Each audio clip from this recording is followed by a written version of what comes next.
ഞാൻ എന്തൊക്കെ കച്ചവടം ചെയ്തിട്ടും കച്ചവടത്തിലൊരു ബറക്കത്തില്ല ഉസ്താദേ. കാത്തിരുന്നൊരു ജോലി കിട്ടി, ഒരു സന്തോഷമില്ല. വീട്ടിലാണെങ്കിലോ സമാധാനം എന്ന് പറയുന്ന സംഗതിയില്ല, എന്നും സങ്കടമാണ്. ഞാൻ നിങ്ങളോട് പറയട്ടെ, പരിശുദ്ധ ഖുർആനിലെ 5 പരിശുദ്ധമായ ആയത്തുകൾ നിങ്ങളൊന്ന് എഴുതി സൂക്ഷിക്കാൻ തയ്യാറാണോ? അത് വീട്ടിലോ അതുപോലെ നിങ്ങളുടെ കച്ചവട സ്ഥാപനങ്ങളിലോ വാഹനത്തിലോ പേഴ്സിലോ വ്യത്യസ്ത സന്ദർഭങ്ങളുണ്ട്. ഒന്ന് എഴുതി സൂക്ഷിച്ചു കഴിഞ്ഞാൽ ഉറപ്പാണ് സമ്പത്തിന് ഒരുത്തൻ്റെ മുമ്പിൽ നിങ്ങൾക്ക് കൈനീട്ടേണ്ടി വരില്ല. നിങ്ങൾക്ക് അല്ലാഹു ബറക്കത്ത് തരും, കച്ചവടത്തിൽ അഭിവൃദ്ധി ഉണ്ടാവും, കുടുംബത്തിൽ സന്തോഷം ഉണ്ടാവും, ലൈഫ് മാറി പറയും. 11,000 രൂപ സമ്മാനമായി ലഭിക്കുന്ന ചോദ്യം വീഡിയോയിലുണ്ട്. മുഴുവനായി കാണുക, ഉത്തരം കമൻറ്റ് ചെയ്യുക, നാമുമായി ബന്ധപ്പെട്ട എല്ലാവർക്കും ഷെയർ ചെയ്ത് കൊടുക്കുക. അല്ലാഹു റബ്ബുൽ ആലമീൻ അവൻ്റെ യഥാർത്ഥ മുത്തഖീങ്ങളിൽ നാം ഏവരെയും ഉൾപ്പെടുത്തി അനുഗ്രഹിക്കുമാറാകട്ടെ. അസ്സലാമു അലൈക്കും വറഹ്മത്തുള്ളാഹി വബറകാതുഹു. എന്തൊക്കെയുണ്ട് എല്ലാവരുടെയും വിശേഷം? സന്തോഷമല്ലേ? എവിടെ പുഞ്ചിരിച്ചുകൊണ്ടൊരു ഹംദ് പറഞ്ഞ് അൽഹംദുലില്ലാഹി റബ്ബിൽ ആലമീൻ. മാഷാ അല്ലാഹ്, ഈ ഒരു ഹംദിൻ്റെ ബർക്കത്തുകൊണ്ട് ഹൃദ്യമായൊരു പ്രഭാതവും അതിമനോഹരമായൊരു ദിവസവും സമ്മാനമായി തന്ന് കരുണക്കടലായ നാഥൻ നമ്മെ അനുഗ്രഹിക്കുമാറാകട്ടെ. നമ്മുടെ സങ്കടങ്ങളൊക്കെ അവൻ മാറ്റിത്തരുന്നേ, ഉറപ്പാണ്. നമ്മുടെ സങ്കടങ്ങളൊക്കെ പടച്ചോൻ മാറ്റിത്തരുന്നേ. എന്തോരം ദുആവസിയത്തുകളാണ് ഓരോ ദിവസവും നമ്മൾ കാണുന്നത്, ഇല്ലേ? എത്ര സങ്കടങ്ങളാണ്. മക്കളെക്കുറിച്ച് ഓർത്ത് സങ്കടപ്പെടുന്നവർ, കടക്കണിയിൽപ്പെട്ടവർ, ജീവിതത്തിലാകെ നിരാശയാണ് എപ്പോഴും. എന്തിനാ ഈ സങ്കടപ്പെടുന്നത്? അള്ളാഹു നമ്മുടെ കൂടെ ഇല്ലേ, പിന്നെ എന്തിനാ ടെൻഷൻ? ഇന്ന് നമ്മൾ പഠിക്കാൻ പോകുന്ന ഈ 5 ആയത്തുകൾ വല്ലാത്തൊരത്ഭുതമാണ്. അള്ളാഹുവിൻ്റെ മഹത്തുക്കൾ പറയുന്നുണ്ട്, ഇത് നിങ്ങൾ എഴുതി സൂക്ഷിച്ചാൽ നിങ്ങളുടെ സങ്കടങ്ങളൊക്കെ തീരും, നിങ്ങളുടെ കണ്ണുനീർ അള്ളാഹു തുടയ്ക്കും, നിങ്ങളുടെ പ്രയാസങ്ങളെല്ലാം നീക്കിത്തരും, നിങ്ങളുടെ ബുദ്ധിമുട്ടുകളെല്ലാം മാറ്റിത്തരും, ടെൻഷൻ ഇനി ഉണ്ടാവില്ല. ജീവിതത്തിൽ ഏത് മേഖലയിലാണോ നിങ്ങൾ ആകെ ഡിപ്രസ്ഡായി പോകുന്നത്, അവിടെ നല്ല നിങ്ങളെ കൈപിടിക്കും. പക്ഷെ അതിനു മുമ്പൊരു ബോധ്യം നിങ്ങളുടെ ഹൃദയത്തിൽ വേണം. ആ ബോധ്യത്തിൽ ഇതൊക്കെ ചെയ്താലേ ഫലം ലഭിക്കുള്ളൂ കേട്ടോ. അള്ളാഹു മനസ്സിലാക്കാൻ ഉൾക്കൊള്ളാൻ തൗഫീക്ക് നൽകട്ടെ. ഈ നെഗറ്റീവായ മൈൻഡാണ് എപ്പോഴും അല്ലേ, എപ്പോഴും എനിക്കിങ്ങനെ രോഗം. ചില ആളുകൾ എന്നോട് പറയും, ഉസ്താദേ ഞാൻ എന്ത് തുടങ്ങിയാലും അതൊരു രക്ഷ ഉണ്ടാവില്ല, ഞാൻ തുടങ്ങിയ സംഗതികളൊക്കെ പൊട്ടും. എന്തിനങ്ങനെ ചിന്തിക്കണേ? അതുപോലെ തന്നെ എന്നെ പടച്ചോന് വേണ്ടേ?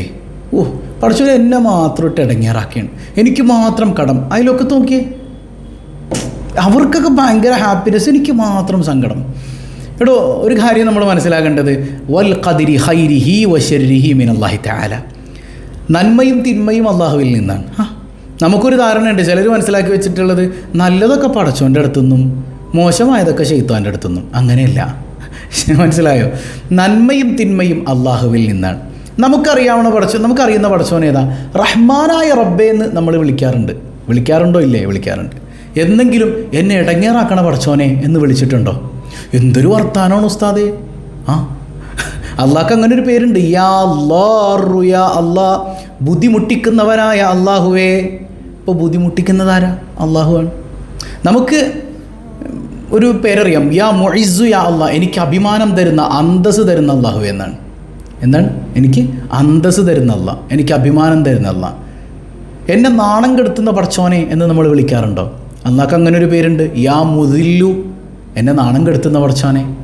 അപ്പോൾ നമുക്ക് അഭിമാനം തരുന്നതും നമുക്ക് അപമാനം തരുന്നതും, നമുക്ക് ആരോഗ്യം തരുന്നതും നമുക്ക് പ്രയാസം തരുന്നതും, നമുക്ക് സമ്പത്ത് തരുന്നതും ദാരിദ്ര്യം തരുന്നതും ഒക്കെ പടച്ചോനാണ്. അപ്പോൾ ഏത് പേര് നമുക്ക് മനസ്സറിഞ്ഞ് വിളിക്കാൻ പറ്റണമെങ്കിൽ സംഗതി ഇത് യാ അല്ലാഹു യാ അല്ലാഹ്, അത് നമ്മൾ അസ്മാഉൽ ഹുസ്നയിൽ ചൊല്ലുണ്ടാവും. പക്ഷെ അതുകൊണ്ട് കാര്യമൊന്നുമില്ല. സംഗതി ഇത് ബോധ്യപ്പെട്ടുകൊണ്ട് ചൊല്ലുമ്പോഴാണ് അതിന് ഫലം ഉണ്ടാവുക. ആ യാ അല്ലാഹു ബുദ്ധിമുട്ടാക്കണ പടച്ചോനെന്ന് അവിടെ എത്തുമ്പോൾ ഇപ്പം നമുക്ക് ആശയം പിടികിട്ടിയില്ല, ഇനി വിളിക്കാനൊരു ഇടങ്ങേറായിരിക്കും. പടച്ചോനെ എങ്ങനെ ഇപ്പോൾ ബുദ്ധിമുട്ടാക്കണം അല്ലാഹ് എന്നൊക്കെ വിളിക്കണത്? പടച്ചോൻ നമ്മളങ്ങോട്ട് ബുദ്ധിമുട്ടാക്കി കളയോ? അത് നമ്മുടെ ഈമാനില്ലായ്മയുടെ പ്രശ്നമാണ്. അള്ളാഹുവിൻ്റെ ഭാഗത്തുനിന്ന് കൂടുതൽ പരീക്ഷണം വരുന്നത് ആർക്കാ? അള്ളാഹ് ഇഷ്ടപ്പെടുന്നവർക്കാന്നേ. ഇത് തിരിച്ചറിയുന്നിടത്താണ് പ്രണയം കിടക്കുന്നത്, അള്ളാഹിനോടുള്ള പ്രണയം. അത് നമ്മൾ പാടാറില്ലേ പണ്ടൊക്കെ? അള്ളാഹയെ മാത്രം കൊള്ളടോ, മറ്റതെല്ലാം റോട്ടിൽ തള്ളടോ, അള്ളാഹുണ്ടെങ്കിലുണ്ട് സർവ്വതും, ഇല്ലെങ്കിൽ ഒന്നുമില്ലടോ. ഇത് ഔലിയാക്കളുടെ മാസല്ലേ, അവരുടെ ലൈഫാണ് ഈ പറയുന്നത്. അള്ളാഹയെ മാത്രം കൊള്ളടോ, മറ്റതെല്ലാം റോട്ടിൽ തള്ളടോ, അള്ളാഹുണ്ടെങ്കിലുണ്ട് സർവ്വതും, ഇല്ലെങ്കിൽ ഒന്നുമില്ലടോ. അള്ള ഉണ്ടെങ്കിൽ എല്ലാം ഉണ്ട്. പിന്നെ എന്തു കൊടുത്താലും എൻ്റെ പടച്ചോൻ തന്നതാണ്. രോഗം തന്നാലും എൻ്റെ റബ്ബ് തന്ന രോഗം, പ്രയാസം തന്നാലും എൻ്റെ റബ്ബ് തന്ന പ്രയാസം. ഇത് ആസ്വദിക്കാൻ പറ്റണമെങ്കിൽ ആ പ്രണയം ഉണ്ടാകണം. ഏറ്റവും കൂടുതൽ പ്രയാസം അനുഭവിച്ചത് ആരാ? അമ്പിയാക്കളാണ്. നബിയുല്ലാഹി അയ്യൂബ് അലൈഹി സ്വലാമിനോട് അള്ളാഹ് ചോദിക്കുന്നുണ്ട്, അയ്യൂബേ രോഗമുള്ളപ്പോഴായിരുന്നു രോഗം ഇല്ലാത്തപ്പോഴായിരുന്നു ഒരു ഫീൽ ഉണ്ടായിരുന്നത്? പടച്ചോന് രോഗമുള്ളപ്പോൾ ഭയങ്കര രസമായിരുന്നു. എപ്പോഴും നീയാണ് പടച്ചോൻ എൻ്റെ മുമ്പിൽ. രോഗമുള്ളപ്പോൾ ഞാൻ നിന്നെ ഇങ്ങനെ ആസ്വദിക്കുകയായിരുന്നു എന്നാണ്. ഇതാണ് അമ്പിയാക്കളുടെ ഔലിയാക്കളുടെയൊക്കെ മനസ്സ്. അപ്പോൾ നമ്മുടെ മനസ്സും ഒന്ന് മാറണം. ഈ നെഗറ്റീവ് സംഗതിയൊക്കെ വിട്. ഒരു ബുദ്ധിമുട്ട് വരുമ്പോൾ അൽഹംദുലില്ലാ എൻ്റെ റബ്ബ് എന്നെ ഇഷ്ടപ്പെടുന്നതുകൊണ്ട് തന്ന ബുദ്ധിമുട്ടാണ്. ആ ബോധ്യത്തിൽ നമ്മളൊന്ന് മനസ്സിലാക്കി നോക്കി എന്ത് രസമായിരിക്കും. ആ ബോധ്യത്തിൽ ഖുർആനുമായി ബന്ധപ്പെടുമ്പോൾ ഖുർആൻ നമ്മളിങ്ങനെ എടുത്ത് ഓതും, പക്ഷേ അള്ളാൻ്റെ കലാമാന്നൊക്കെ അറിയാം, പക്ഷെ ഒരു പ്രണയം വരുന്നില്ല അവിടെ. എൻ്റെ റബ്ബ്, ഞാൻ ഏറ്റവും കൂടുതൽ പ്രണയിക്കേണ്ട, എന്നെ ഏറ്റവും കൂടുതൽ സ്നേഹിക്കുന്ന എൻ്റെ റബ്ബ്, ആ റബ്ബിൻ്റെ കലാം, ഒരു പ്രണയലേഖനം വായിക്കുന്നൊരു ഫീൽ അവിടെ ഉണ്ടാകണം. നമുക്കെന്തൂട്ടാ അങ്ങനെ അവിടെ വായിച്ചു പോവും, ഓതിപ്പോവും. ഒരു പ്രണയലേഖനം ഹൃദയത്തോട് ചേർത്ത് വെക്കുന്ന എൻ്റെ റബ്ബിൻ്റെ കലാം, അതൊരു വല്ലാത്ത വൈകാരികതയാണ്. ആ സംഗതി കൽബിലേക്ക് വന്ന് എൻ്റെ റബ്ബ് എനിക്ക് എന്ത് തന്നാലും തൃപ്തിയാണെന്നുള്ള ബോധ്യത്തിൽ ഖുർആൻ സന്തോഷമാണ്, സമാധാനമാണ്. മാഹുവ ശിഫയാണെന്നാണ് പറഞ്ഞത്. അത് ദുനിയാവിലെ രോഗത്തിനും ആഖിറത്തിലെ രോഗത്തിനും, അതായത് കൽബിയായ രോഗത്തിനടക്കം ശിഫയാണ് ഖുർആൻ. മാഹുവ റഹ്മ, ശിഫയാണ്, കാരുണ്യാണ്. അപ്പോൾ ആ ഖുർആന് നമ്മൾ ഇൻഷാ അല്ലാഹ് പഠിക്കാൻ പോവുകയാണ്. മനസ്സിലായോ? ഈ പറഞ്ഞ ബോധ്യം കൽബിൽ വന്നുകൊണ്ട് നമ്മൾ പറഞ്ഞ 5 ആയത്ത് എഴുതുമ്പോഴാണ് ഗുണം ഉണ്ടാവുള്ളൂ, അല്ലെങ്കിൽ ഗുണം ഉണ്ടാവില്ല. വെറുതെ എഴുതി വെച്ചിട്ട് കാര്യമൊന്നുമില്ല. ഓക്കെ, അപ്പോൾ നിങ്ങൾ എന്ത് ചെയ്യണം? ഒരു വെള്ള പേപ്പർ എടുക്കണം, ഒരു നല്ല ലൈനൊന്നും ഇല്ലാത്ത വെള്ള പേപ്പർ. എന്നിട്ട് അതിൽ ബിസ്മില്ലാഹിർ റഹ്മാനിർ റഹീം എന്ന് എഴുതുക. പുള്ളിയൊക്കെ ഉണ്ടായിക്കോട്ടെ, കുഴപ്പമൊന്നുമില്ല കേട്ടോ. ബിസ്മില്ലാഹിർ റഹ്മാനിർ റഹീം എഴുതുക. ബിസ്മി എന്ന് എഴുതുമ്പോൾ തന്നെ എന്താ ബിസ്മിയുടെ അർത്ഥം? അള്ളാഹുവിൻ്റെ നാമത്തിൽ തുടങ്ങുന്നു എന്ന് മാത്രമല്ല, ബിസ്മില്ലാഹിർ റഹ്മാനിർ റഹീം, റഹ്മാനും റഹീമുമായ അള്ളാഹുവിൻ്റെ മുഴുവൻ നാമങ്ങൾ കൊണ്ടും സഹായം തേടി ഞാൻ തുടങ്ങുന്നു എന്നാണ്. സഹായതേട്ടമുണ്ട് അവിടെ. റഹ്മാനും റഹീമുമായ അള്ളാഹുവിൻ്റെ മുഴുവൻ നാമങ്ങൾ കൊണ്ടും സഹായം തേടി. അപ്പോൾ ആ സഹായം തേടുന്ന മനസ്സൊക്കെ ഇങ്ങനെ ഉണ്ടായി വരണം. അപ്പോൾ അടിപൊളിയാവും, അപ്പോൾ സെറ്റാവും. മനസ്സിലാവുന്നുണ്ടോ? അങ്ങനെ എഴുതണം. കാരണം എന്താ? ഈ ബിസ്മി കൂടെ ഉണ്ടെങ്കിൽ വീട്ടിലേക്ക് കയറുമ്പോൾ പിശാച് കൂടെ ഉണ്ടാവില്ല. ഈ ബിസ്മി ചൊല്ലി ഭക്ഷണം കഴിക്കുമ്പോൾ പിശാച് കൂടെ കഴിക്കില്ല. ഈ ബിസ്മി ചൊല്ലി കിടക്കുമ്പോൾ കൂടെ പിശാച് കിടക്കില്ല. നമ്മളെപ്പോഴും പറയുന്ന ചരിത്രം ഉണ്ടല്ലോ, നൂഹ് നബി അലൈഹി ഇസ്ലാമിൻ്റെ കപ്പൽ ഓടാൻ എന്തായിരുന്നു ആ കപ്പലിൻ്റെ മോട്ടർ? എന്തായിരുന്നു? ബിസ്മില്ല എന്ന് പറയുമ്പോൾ ആ തിരമാലകളെ വകഞ്ഞു മാറ്റി കപ്പൽ ഓടും. ബിസ്മില്ല എന്ന് പറയുമ്പോൾ കപ്പൽ നിൽക്കും. അപ്പോൾ ബിസ്മി എന്ന് പറഞ്ഞാൽ കപ്പലിനെ ഓടിച്ച ആയുധമാണ്, അത്ഭുതം നിറഞ്ഞ ആയുധമാണ് ബിസ്മില്ല. ആ ബിസ്മിയുടെ ബോധ്യത്തിൽ എഴുതണം ബിസ്മില്ലാഹിർ റഹ്മാനിർ റഹീം. എന്നിട്ട് 5 ആയത്തുകൾ സൂറത്തുൽ വാഖിഅയിലെ 63, 64, 65, 66, 67 ആയത്തുകൾ. ബിസ്മില്ലാഹിർ റഹ്മാനിർ റഹീം ഏതൊക്കെയാണ്? സൂറത്തുൽ വാഖിഅ എല്ലാ ദിവസവും നമ്മൾ ഓതുന്നതാണ് അല്ലേ? വാഖിഅയിലെ 63 മുതൽ 67 വരെയുള്ള ആയത്തുകളാണ്. ബിസ്മില്ലാഹിർ റഹ്മാനിർ റഹീം. അഫറഅയ്തും ما تحرثون أأنتم تزرعونه أم نحن الزارعون لو نشاء لجعلناه حطاما فظلتم تفكهون إنا لمغرمون بل نحن محرومون يا الله. ഈ 5 ആയത്തുകൾ എഴുതുക. അതായത് ഈ 5 ആയത്തിൽ പറയുന്നത് അല്ലാഹു തആല വിത്ത് മുളപ്പിക്കുന്നതിനെ കുറിച്ചൊക്കെയാണ് അല്ലേ? അതായത് ഇതിനൊരു ആന്തരിക ഭാവമുണ്ട്. ആരാ വിത്ത് നടുന്നതാരാ? നമ്മുടെ മനസ്സിലൊരു തോട്ടുണ്ട്, ഞാൻ കഷ്ടപ്പെട്ട് നട്ടതുകൊണ്ട് അങ്ങനെ അങ്ങോട്ട് വന്ന്. അല്ലടോ, നമ്മൾ നട്ടില്ലെങ്കിലും മുളപ്പിക്കാൻ അല്ലാഹുക്ക് പറ്റും. നമ്മളല്ല മുളപ്പിക്കുന്നത്, നമ്മൾ വെള്ളമൊഴിച്ചത് കൊടുത്തതുകൊണ്ടല്ല അത് വളരുന്നത്. അല്ലാഹുവാണ് അതിനെ വളർത്തുന്നത്. നമ്മൾ വെള്ളമൊഴിക്കാതെ എത്രയോ ഇടങ്ങളിൽ വെറുതെ ചെടികൾ വളരുന്നുണ്ട് ഇല്ലേ? പിന്നെ ഒരു തോന്നൽ നമുക്കുണ്ട്, ഞാൻ അധ്വാനിച്ചത് കൊണ്ടുണ്ടായി. നമ്മളത് പറഞ്ഞിരുന്നു. നമ്മൾ അധ്വാനിച്ചത് കൊണ്ടല്ല, അള്ളാഹ് തന്നത് കൊണ്ടാണ് ഉണ്ടായത്. മുളപ്പിച്ചത് അള്ളാഹുവാണ്. ഞാൻ കഷ്ടപ്പെട്ടുണ്ടാക്കി എന്നുള്ള സംസാരം തന്നെ പാടില്ല. എൻ്റെ റബ്ബ് തന്നതുകൊണ്ടുണ്ടായി. അപ്പോൾ എൻ്റെ റബ്ബാണ് തരുന്നവൻ. എൻ്റെ റബ്ബ് തന്നില്ലെങ്കിൽ ഒന്നും ഉണ്ടാവില്ല.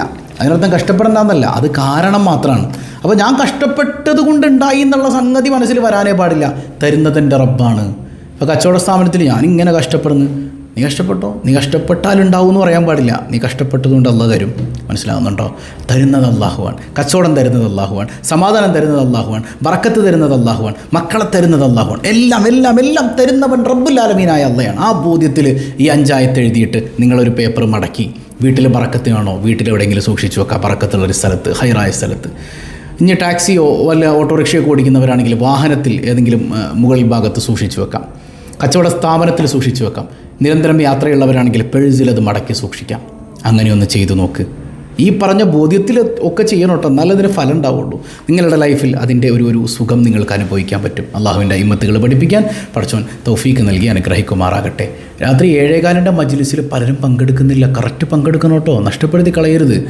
ഈ പരിശുദ്ധമായ രാത്രിയൊക്കെ അള്ളാഹിൻ്റെ ഔലിയാക്കൾ ഹയാത്താക്കിയിരുന്ന രാത്രികളാണ്. കാരണം ജീലാനി തങ്ങളുമായി ബന്ധപ്പെട്ടതുകൊണ്ട് തന്നെ അവിടുത്തെ മധുഹൊക്കെ പറയാൻ വലിയ ആവേശമായിരുന്നു. അപ്പോൾ ആവേശം നമുക്കുണ്ടാവണം. അള്ളാഹു തൗഫീക്ക് ചെയ്യട്ടെ. പിന്നെ നമ്മൾ പറഞ്ഞു ഫാത്തിഹ ഓതണം അല്ലേ? ജീലാനി തങ്ങളുടെ വഫാത്തിൻ്റെ രാവിൻ്റെ അന്ന് നമുക്ക് ഫാത്തിഹ ഹദിയ ചെയ്യണം.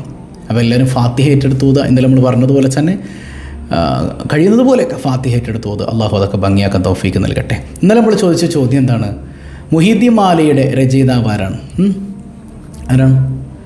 അല്ലാ തിരുപേരും തുതിയും സാലവാത്തും അതിനാൽ തുടങ്ങുവാൻ അരുൾ ചെയ്തേ വേദാംബർ. ആലം ഉടയവൻ ഏകല്ലരുളാലെ ആയേ മുഹമ്മദാവർ കീഴാണോവർ. ബിൽ ഖുതുബി റബ്ബാനി വൽ ഗൗസി സമദാനി നജ്ജീനാ മിൻ കുല്ലി ആഫാതി യാ അല്ലാഹ്. ആരാണ് അതിൻ്റെ രചയിതാവ്? അത് മഹാനായ ഖാലി മുഹമ്മദ് റളിയല്ലാഹു അൻഹു ആണ്. അള്ളാഹു അടുത്ത മദദ് തന്ന് നമ്മെ അനുഗ്രഹിക്കട്ടെ. ഇന്നത്തെ ചോദ്യം കുത്തുബിയത്തിൻ്റെ യാ ഗൗസു യാ മുഹീദ്ദീൻ അബ്ദുൽ ഖാദിർ ജീലാനി നമ്മൾ വിളിക്കാറില്ലേ? കുത്തുബിയത്തിൻ്റെ രചയിതാവ് ആരാണ്? കമൻറ്റ് ചെയ്യലെല്ലാവരും. അള്ളാഹു ഹൈറും ബറക്കത്ത് നൽകുമാറാകട്ടെ. നമുക്ക് ഇൻഷാ അല്ലാഹ് റബീഉൽ ആഖിറിൽ കുത്തുബിയത്ത് ഒരെണ്ണം നടത്തണ്ടേ നമ്മുടെ മജ്ലിസിൽ? വേണ്ടേ? ഇൻഷാ അല്ലാഹ് അള്ളാഹു അതിനൊക്കെ തൗഫീക്ക് ചെയ്യട്ടെ. ഫലസ്തീനിലെ നമ്മുടെ സഹോദരങ്ങൾക്ക് അള്ളാഹു സന്തോഷം കൊടുക്കട്ടെ. അള്ളാഹുരുടെ പ്രയാസങ്ങൾ നീക്കി കൊടുക്കട്ടെ.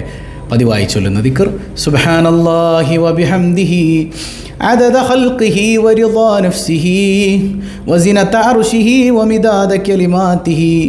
സുബ്ഹാനല്ലാഹി വബിഹംദിഹി عدد خلقه ورضا نفسه وزنة عرشه ومداد كلماته. سبحان الله وبحمده عدد خلقه ورضا نفسه وزنة عرشه ومداد كلماته. الحمد لله رب العالمين. اللهم صل على سيدنا محمد وعلى آل سيدنا محمد. അർഹമുർ റഹീമായ റബ്ബേ, ഖൽബ് നന്നാക്കണേ അല്ലാ. നിന്നെ തിരിച്ചറിയാനുള്ള തൗഫീക്ക് നൽകണേ അല്ലാ. നിന്നെ മഹബത്ത് വെക്കാൻ തൗഫീക്ക് നൽകണേ അല്ലാ. ഈ സദസ്സിൻ്റെ മിസ്ൽ സവാബ് മുത്തായ തങ്ങളുടെ ഹദ്റത്തിലേക്ക് എത്തിക്കണേ അല്ലാ. ജീലാനി തങ്ങളുടെ മദദ് തരണേ അല്ലാ. പടച്ചവനെ, ഈ സദസ്സിൻ്റെ ബറക്കത്ത് കൊണ്ട് ഞങ്ങളുടെ ഖൽബ് നന്നാക്കണയല്ല, മക്കളെ നന്നാക്കണയല്ല, ഇല്ലാത്തവർക്ക് സ്വാലിഹീങ്ങളായ സന്താനങ്ങളെ കൊടുക്കണയല്ല. ജീലാനി തങ്ങളുടെ ബറക്കത്ത് കൊണ്ട് അസുഖങ്ങൾക്കെല്ലാം ശിഫ നൽകണയല്ല, മാരക രോഗങ്ങളിൽ നിന്ന് കാവൽ തരണയല്ല. ഞങ്ങളുടെ വീടുകൾ, കച്ചവട സ്ഥാപനങ്ങൾ സമാധാനത്തിൻ്റെ കേന്ദ്രങ്ങളാക്കണയല്ല. സിഹറുകൾ, കണ്ണേറുകൾ ബാത്തുലാക്കണയല്ല, സമാധാനം നൽകണയല്ല. പടച്ചവനെ, ഞങ്ങളിൽ നിന്ന് മൺമറഞ്ഞ മാതാപിതാക്കൾ, ബന്ധുമിത്രാദികൾ, ഇണകൾ, സന്താനങ്ങൾ, സഹോദരങ്ങൾ എല്ലാവരുടെയും ഖബർ വെളിച്ചത്തിലാക്കണയല്ല. ഞങ്ങളാരെയും നീ പെട്ടെന്ന് മരിപ്പിക്കല്ലേ. ജീവിച്ചിരിക്കുന്ന മാതാപിതാക്കൾക്കും ഞങ്ങൾക്കും ആഫിയത്തുള്ള ദീർഘായുസ് നിൻ്റെ ത്വാഅത്തിൽ നൽകണയല്ല. ഞങ്ങളെയും ഞങ്ങളിൽ നിന്ന് വിട പറഞ്ഞവരെയും, പ്രത്യേകിച്ച് സ്വബാഹുൽ ഖൈർ കുടുംബത്തിലെ ഓരോരുത്തരെയും അഷ്റഫുൽ വറ റസൂലുള്ളാഹി സ്വല്ലല്ലാഹു അലൈഹി വസല്ലമ തങ്ങളോടൊപ്പം നിൻ്റെ കാരുണ്യം കൊണ്ട് ഒരുമിപ്പിക്കണയല്ല. ബിഹഖി സ്വല്ലല്ലാഹു അലാ മുഹമ്മദ് സ്വല്ലല്ലാഹു അലൈഹി വസല്ലം. സ്വല്ലല്ലാഹു അലാ മുഹമ്മദ് സ്വല്ലല്ലാഹു അലൈഹി വസല്ലം. അല്ലാഹുമ്മ സ്വല്ലി അലാ മുഹമ്മദ് യാ റബ്ബി സ്വല്ലി അലൈഹി വസല്ലം. വസ്സലാമു അലൈക്കും വറഹ്മത്തുള്ളാഹി വബറകാതുഹു.